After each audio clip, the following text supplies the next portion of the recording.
Puji Tuhan, selamat kita bertemu di dalam renungan kita pada hari ini. Apa kabar Bapak Ibu Saudara sekalian? Saya berharap kita tetap dalam keadaan baik-baik dan sehat-sehat saja, sebab Tuhan tidak pernah meninggalkan kita.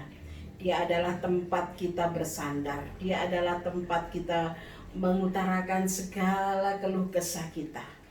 Bapak Ibu Saudara yang dikasihi Tuhan, masa-masa sekarang ini ada banyak orang yang merasa tidak mampu menghadapinya. Ada banyak orang yang merasa tidak punya sandaran lagi. Ada banyak orang yang merasa putus asa.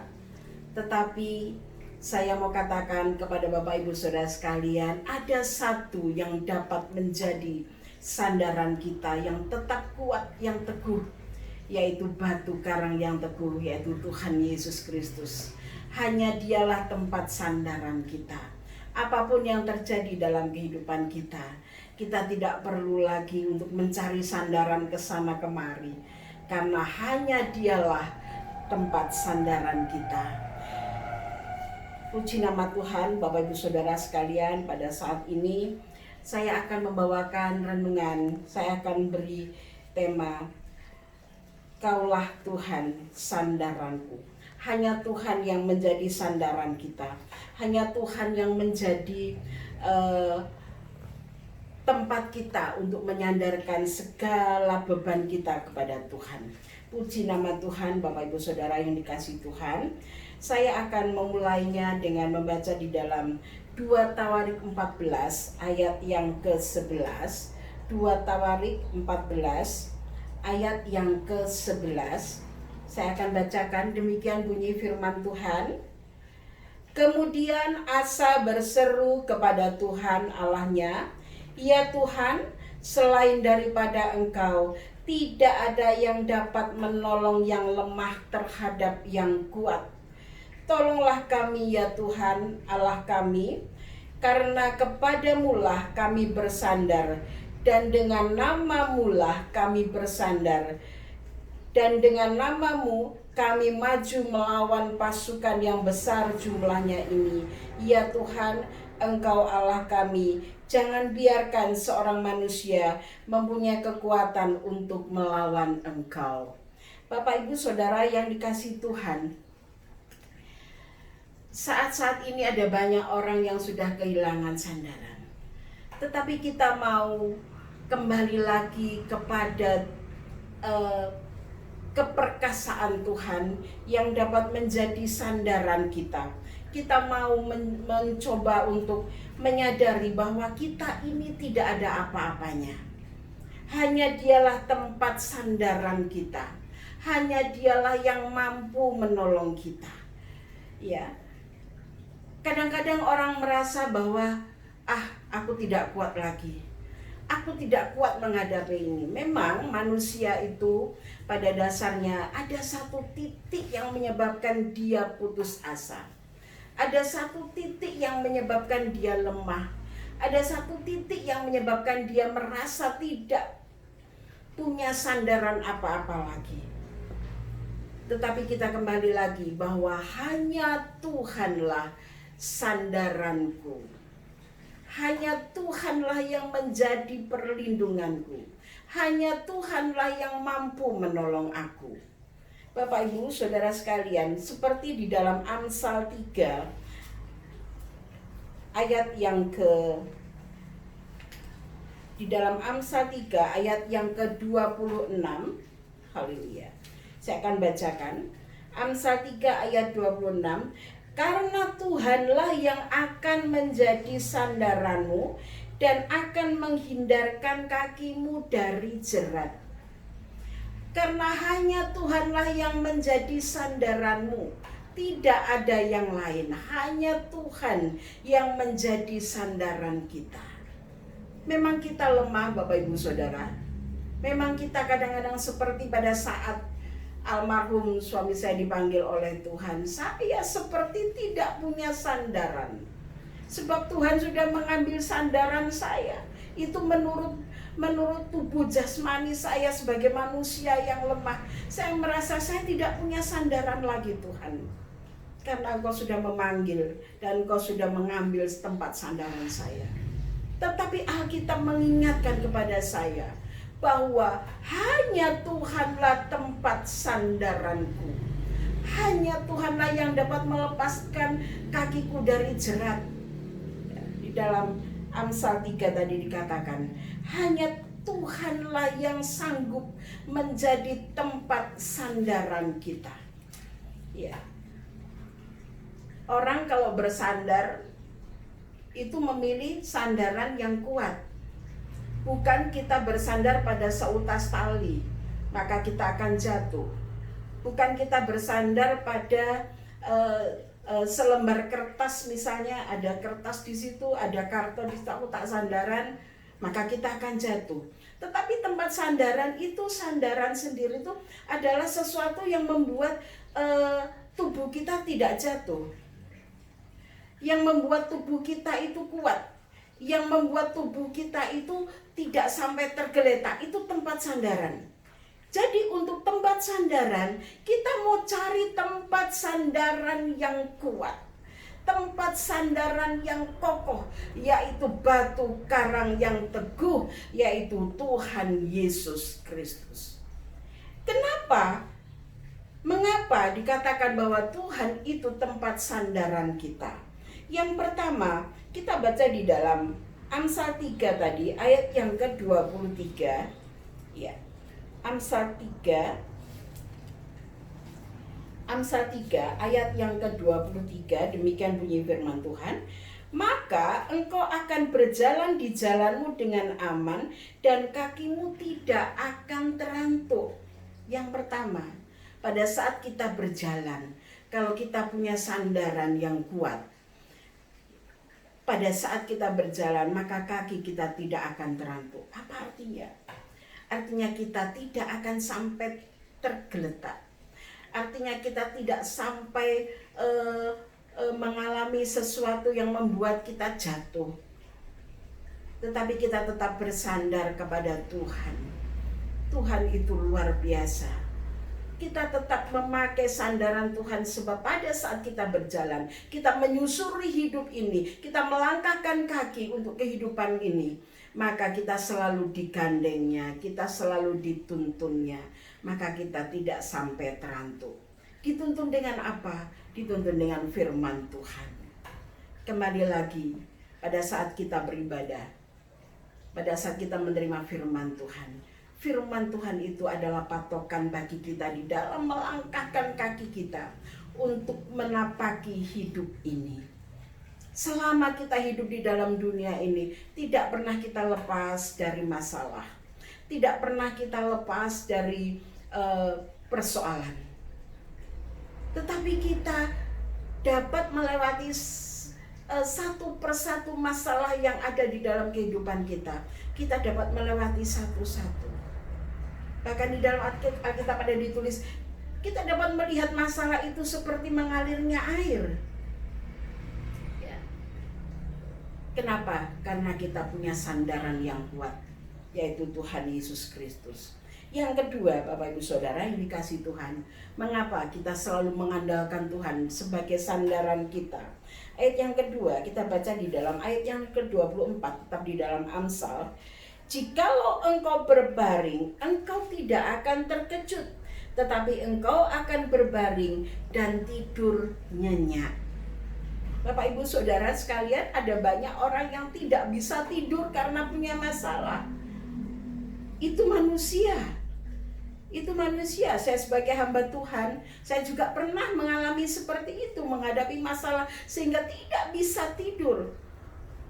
Tetapi kita mau ingat kembali bahwa semua yang terjadi dalam hidup kita ini Tuhan yang mengaturnya. Semua atas seizin Tuhan. Itu sebabnya segala sesuatu yang terjadi, kita dimampukan oleh Tuhan untuk menghadapinya. Selama saya hidup di dunia, yang paling membuat saya tidak bisa menerima saat Tuhan Yesus memanggil suami saya tercinta. Tetapi lambat laun firman Tuhan berbicara kepada saya bahwa hanya Tuhan tempat sandaran kita. Sehingga dikatakan yang kedua, kalau kita tidur, kita dapat tidur dengan nyenyak. Kerjakan apa yang bisa kita kerjakan. Tetapi segala sesuatu yang tidak bisa kerjakan, kalau bagiannya Tuhan, serahkan kepada Tuhan. Maka kita akan merasa aman. Saat berjalan kita tidak terantuk. Saat tidur kita dapat tidur dengan nyenyak. Bahkan jikalau engkau berbaring, engkau tidak akan terkejut dan engkau dapat berbaring dengan nyenyak. Ada banyak sekarang seperti orang tua yang seperti saya begini. Kalau bangun tengah malam kemudian tidak bisa tidur sampai pagi, menyanyikan pujian, berdoa kepada Tuhan, maka kita akan berbaring kembali dan kita dapat tidur dengan nyenyak. Karena Tuhan yang akan memberikan ketenangan kepada kita. Yang ketiga, apa alasannya? Kenapa kok kita bersandar kepada Tuhan?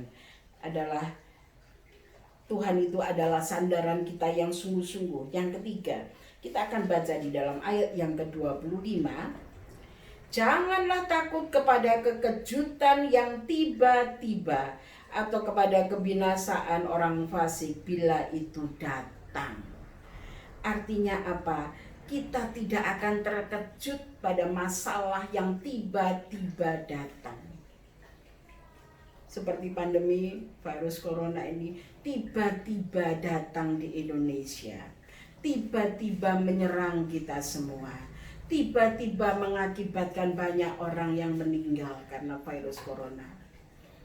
Anak-anak Tuhan yang berharap dan bersandar kepada Tuhan, dia tidak akan terkejut kepada masalah yang tiba-tiba datang. Kita siap untuk menghadapinya. Kita mampu menghadapinya bersama-sama dengan Tuhan, sebab Tuhan adalah sandaranku. Engkaulah Tuhan sandaranku.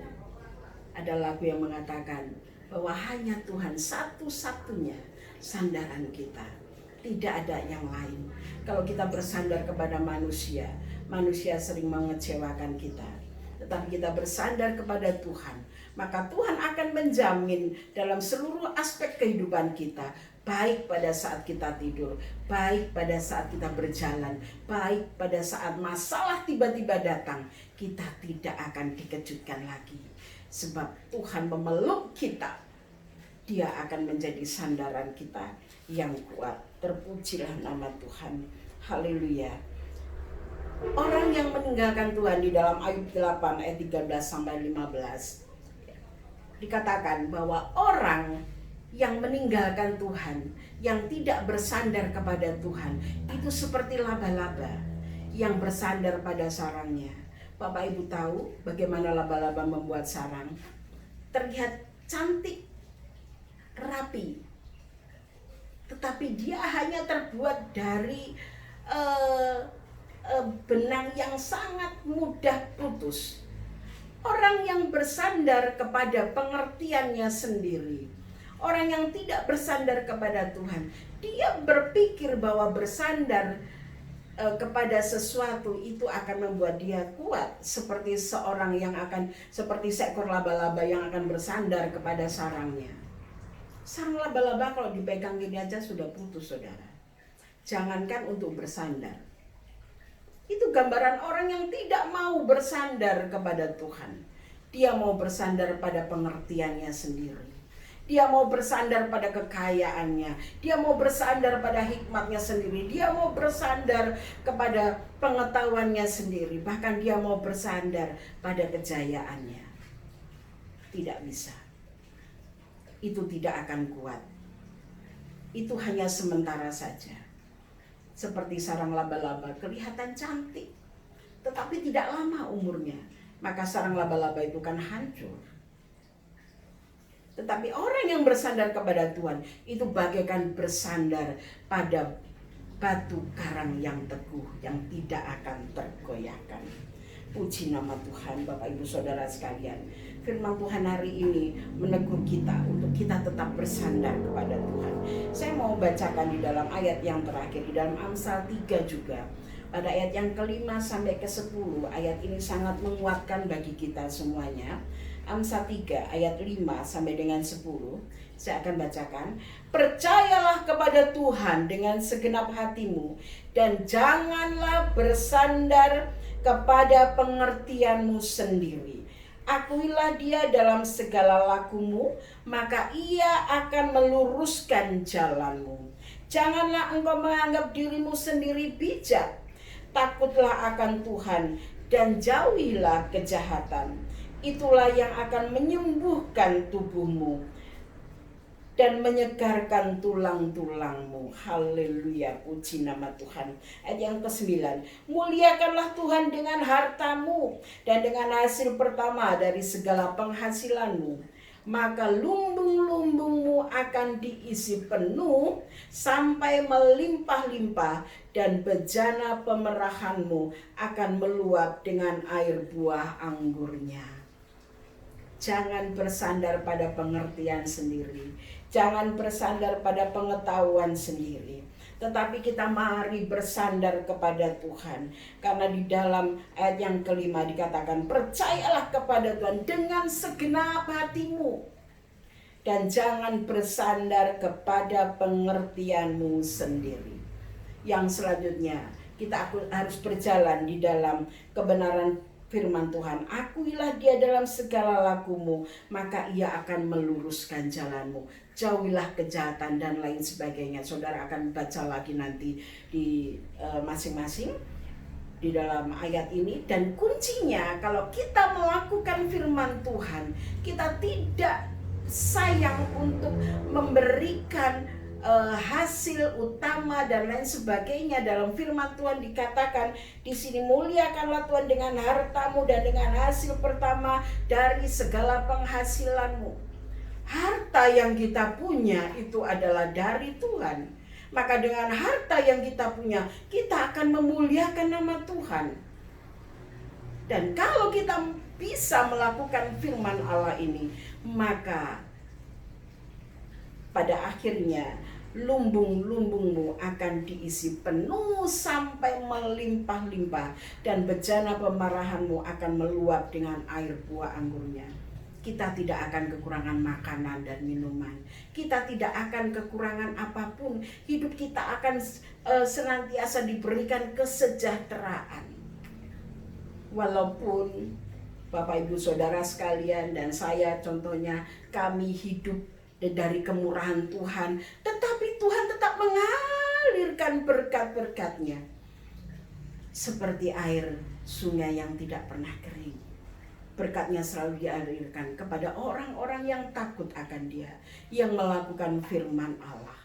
Puji nama Tuhan. Bapak Ibu Saudara sekalian, jangan putus asa.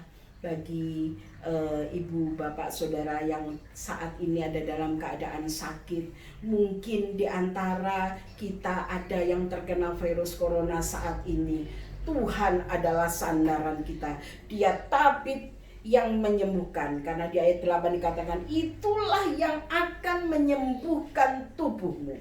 Ada banyak anak-anak Tuhan dalam kesaksian yang sudah terbebas dari virus corona. Dengan apa? Dengan puji-pujian, dengan bersandar kepada Tuhan, dengan berserah kepada Tuhan, maka Tuhan akan memberikan kesembuhan pada kita semua.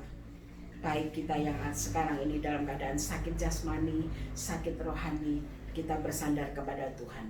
Dia akan menyembuhkan segala penyakit kita, dan Dia akan memenuhi setiap lumbung-lumbung kita.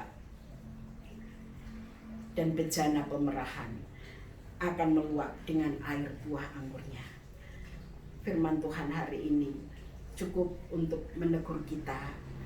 Mungkin ada Bapak Ibu Saudara sekalian yang hari ini sedang mengalami suatu masalah yang sepertinya aku tidak punya kekuatan lagi. Percaya, Tuhan akan memberikan kekuatan saat ini. Tuhan akan melimpahkan kekuatan, karena Dia adalah tempat sandaran kita. Jangan lari kepada manusia, tetapi lari kepada Tuhan. gunung batu yang teguh, tempat sandaran kita. Amin. Puji nama Tuhan. Inilah renungan kita pada hari ini. Saya berharap kita semua dapat diberkati. Ini yang saya bisa buat, ini yang saya bisa lakukan untuk memberkati banyak orang dengan firman Tuhan. Karena firman Tuhan itu selalu memberikan berkat kepada kita, berkat kekuatan iman kita semakin teguh kepada Tuhan. Terima kasih buat perhatian Bapak Ibu Saudara sekalian, dan di sini saya juga mohon doa buat tanah dan rumah saya yang ada di tebing tinggi Medan sana. Mohon dibantu doa. Itu adalah berkat dari Tuhan dan akan kami kembalikan untuk Tuhan. Akan kami pakai untuk pengadaan gedung ibadah, rumah ibadah, tempat kami pelayanan di desa yang kecil ini. Tuhan memberkati kita semuanya. Saya berharap kita tetap sehat dan jangan lupa lakukan protokol dari pemerintah, menggunakan masker, cuci tangan dan menjaga jarak.